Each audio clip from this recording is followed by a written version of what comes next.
Vamos a ver. Hay dos maneras de ver el mundo de acuerdo a la iglesia moderna y de acuerdo a la iglesia postmoderna. La iglesia moderna es una iglesia intelectualizada, coherente, triste, dogmática, sacrificial, perseguida, oficializada, comprometida, segura y poco orante. Vamos a ver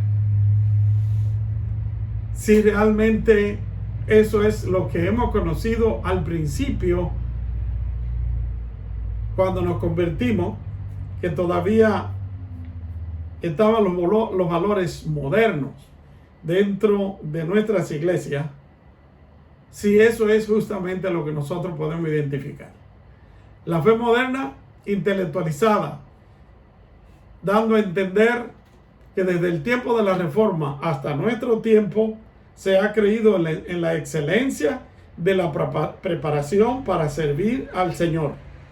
Entendemos que no todos, después de un siglo para acá, de 130 años más o menos para acá, no todos piensan así, porque ha habido un movimiento carismático que ha dado un giro total a lo que ha sido la iglesia moderna y se ha formado lo que se llaman los movimientos pentecostales.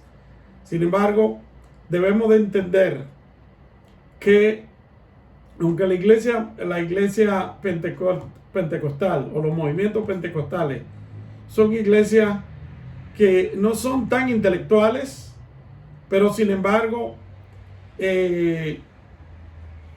siempre buscan la manera de ser coherente en cuanto a lo que enseñan y en cuanto a lo que viven, una vez un poco fuera, pero en la mayoría de casos centralizado en la Biblia y en Cristo Jesús. Entonces la iglesia moderna era una iglesia coherente. Por mucho tiempo no se escribía una confesión. Se escribió la confesión belga, se escribió el catecismo de Heidelberg y se escribió los cánones de Dort. Y desde la Reforma hasta hace muy poquito, en los 70 por ahí, cuando se escribió la confesión de Lausana, no se había escrito una confesión universal que pudiera decir la iglesia.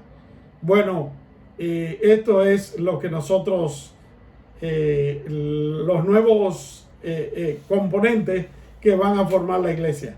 Dentro de la iglesia moderna también han habido cambios grandes, en el sentido de que han habido movimientos, como por ejemplo los movimientos de evangelización, los movimientos puritanos y una serie de movimientos que han hecho posible que la iglesia siga caminando y se mantenga siempre dogmática con relación a sus enseñanzas. Pero la iglesia moderna es una iglesia sacrificial también. O sea, nuestros ancestros en el Señor, después de la Reforma, muchos de ellos se sacrificaban al máximo con tal de servir al Señor. La iglesia también ha sido perseguida. Cuando hablamos de que ha sido perseguida por defender nuestros dogmas de fe, la iglesia ha pagado un precio muy caro. Comenzando con la confesión belga de fe, con Guido de Bré, que por lo que había escrito fue ahorcado, murió como mártir después de la Reforma, sin contar con una serie de persecuciones más que han habido y que hay aún en el mundo, tratando de destruir la obra del Señor. Pero por mucha persecución que haya, el Señor siempre mantiene a su iglesia marchando al frente. Entonces la iglesia también es una iglesia oficializada. Quiere decir que siempre la iglesia moderna le ha gustado o le gustó andar por la derecha. No le gustó que nadie dijera esa iglesia anda en desorden por esto, lo otro. No. Oficializada. Lo que sea necesario hacer, lo hacemos con tal de que seamos reconocidos como una iglesia que que tiene disciplina, que tiene esto, que lo otro. Entonces, una iglesia también comprometida. Cuando hablamos de compromiso de la iglesia moderna, tenemos que pensar en el compromiso que tenían especialmente en los tiempos de las misiones al mundo, que habiéndose, por ejemplo, comenzado la iglesia, o no habiéndose comenzado, sino habiéndose comenzado la reforma en Europa, enviaron misioneros a Norteamérica, y los misioneros en Norteamérica ahora están comenzaron luego a mandar misioneros a Europa, porque la iglesia en Europa de alguna manera comenzó a descaer, y comenzamos a mandar entonces misioneros a Europa, y no solo a Europa, sino a África, al mundo, desde América. Quizás por los beneficios económicos, o ¿cómo se llama? Por la estabilidad económica de las naciones del occidente, de este lado, especialmente Norteamérica. Pero más que todo tenemos que entender que se sintió un compromiso con lo que era la obra. Incluso el descubrimiento de América, según el diario de Cristóbal Colón, era con el propósito, según él, con el propósito de evangelizar a aquellas personas paganas que habían aquí, con la diferencia de que muchos creían que los nativos no tenían alma y que por lo tanto eran como animales. Por esa razón se levantó en la República Dominicana el padre, ¿cómo se llamaba? Montesino, Fray Antón de Montesino, que fue el primero que protestó contra el malo trato y la discriminación dentro de lo que se llama la iglesia y dentro de lo que se llama la nación nueva conquistada por los españoles en la República Dominicana. Entonces la iglesia también ha sido una iglesia segura, pero lamentablemente no ha sido una iglesia como aquellos tiempos primitivos que se le llamó a Santiago, el hermano del Señor, rodilla de camello, porque era un hombre de oración y etcétera. Entonces la iglesia posmoderna, vamos a ver qué tiene la iglesia posmoderna en comparación a cada uno de los puntos que presentamos de la iglesia moderna. A la izquierda tenemos un cuadro que habla de la iglesia moderna. Dice, intelectualizada. La iglesia posmoderna es una iglesia más que todo emocional. Por esa razón mucha gente dice, aquí se va a hacer lo que el Espíritu Santo diga que se haga, eso se hará. Y con el cuento de que con lo que el Espíritu diga, eso se hará, mucha gente hace muchas cosas a nombre del Espíritu que realmente no tiene nada que ver con el Espíritu, sino que tiene que ver con sus emociones. Pero son iglesias que pertenecen a la posmodernidad. Entonces, las iglesias emocionales, como hemos dado en otras clases, son iglesias muy sensuales, en el sentido de que cualquier cosa lo mueve, lo hace llorar, lo hace cambiar de idea. No son iglesias firmes en cuanto a su creencia y luchar y cuantas cosas. Seguimos entonces con que son iglesias sincretistas. Cuando digo que son iglesias, la iglesia posmoderna, no estoy hablando de que todas las iglesias sean sincretistas, pero hay una tendencia muy grande al sincretismo.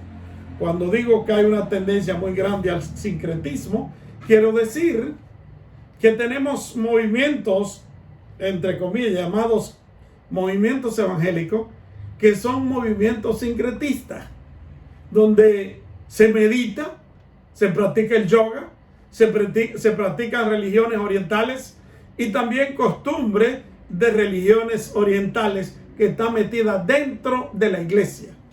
Hay una iglesia que es la iglesia más grande del mundo, se le ha llamado así, que es la iglesia que pastorea el hermano Yonggi Cho, allá en Corea, una iglesia que tiene 1 millón de personas. El hermano Yonggi Cho escribe un libro que se llama La Cuarta Dimensión. En la cuarta dimensión, el hermano Yonggi Cho enseña algunas prácticas que tienen que ver con su cultura de meditación y cosas así. Sin embargo, yo aquí República Dominicana, Estados Unidos, en Canadá, he visto mucha gente poniendo en práctica los consejos que él da. Una mujer que no tiene marido pone un pantalón en el ropero o donde sea y comienza a orar y a decirle al Señor que llene ese pantalón y que llene ese pantalón, porque se cree que mientras más lo menciona, más se hace, más el milagro se produce. Escribiendo en un espejo también todas las metas que quiere alcanzar, dando a entender que con la repetición de aquello de día y de noche, la cosa va a suceder. Tenemos un movimiento apostólico que comienzan a dar decretos, que comienzan a hacer pactos y una serie de cosas que son antibíblicas, pero es una iglesia sincretista. Traen todas aquellas cosas de diferentes lugares y sin darnos cuenta está metida en la iglesia. Las iglesias también postmodernas son festivas. Cuando hablamos de festiva es que una fiesta para todo, un aplauso para todo, son iglesias muy alegres y para todo hay una celebración. Y la única celebración que no se da con mucho énfasis son las vigilias de oración y ayuno. Pero después para todo hay una festividad, hay una cosa así. Son iglesias muy festivas. La iglesia postmoderna es una iglesia no tan dogmática, es una iglesia más que todo narrativa. Cuando hablamos de narrativa, la gente que son buenos oradores hoy, que son buenos oradores, que tienen aquel don de convencimiento, son personas que sus iglesias se le llenan, porque a la gente le gusta oír las palabras dulces, las palabras suaves, las narraciones bonitas, aunque tengan poco profundidad bíblica.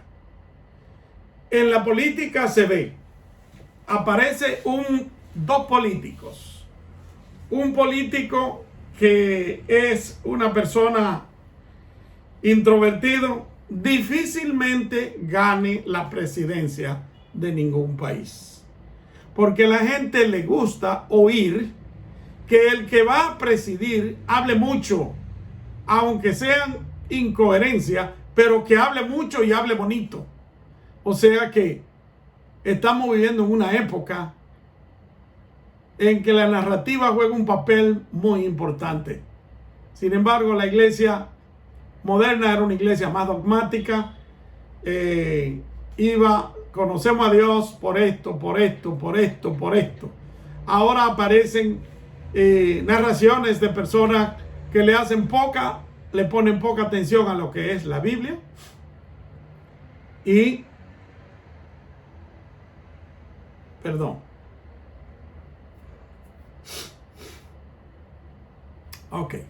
Le ponen poca atención a lo que es la Biblia, en cierto sentido, y se basan en nuevas visiones y nuevas revelaciones, cosa que no es así. La iglesia moderna era sacrificial. La iglesia de hoy es una iglesia cómoda. Cuando yo hablo de una iglesia cómoda, hay hermanos que si no lo van a buscar para ir a la iglesia en el van o en la camioneta o en la guagua, no van. Y cuando las iglesias que tienen transportación, especialmente en Norteamérica y aquí en República Dominicana, también se está usando eso. Hay gente que hay que ir a buscarlo, esperarlo, porque a esa hora que se están bañando, y hay que esperarlo para que vayan a la iglesia. Hay otros que hay que ofrecerle regalos y una serie de cosas para que vayan a la iglesia. Y quieren una iglesia con aire acondicionado, una iglesia cómoda, una iglesia que nadie moleste. Bueno, esa es la iglesia en la que nosotros nos ha tocado vivir en los últimos años. La iglesia también postmoderna es una iglesia tolerante. Cuando hablamos de tolerancia, podemos hablar justamente de los problemas que se están dando dentro de nuestro ambiente. Se discuten asuntos de si se permitirá hacer esto o se permitirá hacer lo otro. Y de repente se tolera la membresía de un tipo de persona con un tipo de conducta que no es bíblica, pero como ya es miembro de la iglesia, tiene derecho a ser electo en alguno de los cargos y quizás llega a ser pastor o pastora. Al final del camino tenemos a una persona que comenzó, que fue el producto de una tolerancia y que creció en la iglesia y que ya se siente con derecho y está tomando ya el rol de un maestro o de una de un profeta, lo que sea en la iglesia. Pero hay cosas de las que esa persona tiene o hace que no son del todo bíblicas. Tolerancia. Nos aconsejan que seamos tolerantes, que toleremos al pecado, que toleremos las malas conductas, que toleremos la juventud que anda para acá y para allá, metida en una cosa y en la otra, porque hay que hacerle cosas para que ellos no se vayan de la iglesia. Tenemos que, de alguna manera, cuidar para que no se vayan de la iglesia. Bueno, entonces tenemos, en relación a una iglesia oficializada, tenemos una iglesia desconfiada. Cuando hablamos de una iglesia desconfiada, es una iglesia que cree solamente en sí. Cree solamente en sí. Por esa razón, hay movimientos que han estado sólidos por muchos años y se ha metido una corriente y los ha dividido y se comienzan a levantar dentro de aquellos nuevos grupos, personas que se apoderan del grupo de personas que los ha seguido y al final ellos no tienen a una persona que los supervise, no tiene a nadie que lo critique ni nada, y de ahí vienen todas las cosas raras que estamos mirando en los últimos tiempos en la iglesia. ¿Por qué? Porque la desconfianza lleva a la gente a no tener confianza a una institución, no tener confianza a una hermandad, no tener confianza a nadie, sino yo creo en yo y ya. Entonces, la iglesia moderna era comprometida, pero hoy tenemos una iglesia descomprometida. Yo te ayudo en la misión si tú eres de lo mío. Si no, no. Yo te ayudo a hacer esto y lo otro si tú trabajas para mí, si te sometes a mí. De lo contrario, no. Entonces, no hay aquel compromiso que tenía la iglesia moderna de que mandaba a los misioneros a trabajar con otra denominación en el África, a otra denominación en México o en Brasil o donde fuera, con tal de que se predicara el evangelio. Se sacrificaban los fondos de la iglesia para edificar el reino de Dios, aunque no fuera trabajando con nosotros. Hoy día yo quiero que lo que yo haga se quede conmigo. Ese es el sentir. La iglesia moderna era una iglesia prudente, segura. Segura. Hoy tenemos una iglesia prudente. Hay que actuar con prudencia, hermano. Y actuar con prudencia a veces significa de que tenemos que ser tolerantes de muchas cosas para ser prudentes. Y llegamos al punto en que estamos alejándonos cada día más de la Biblia. Hermano, esto es lo que la iglesia postmoderna y la iglesia moderna, la diferencia entre una y otra y qué hacen y qué no hacen. La iglesia moderna tenía el problema que no le gustaba mucho la oración, tampoco la postmoderna le gusta, por una sencilla razón, de que no se le enseñó eso. Bueno,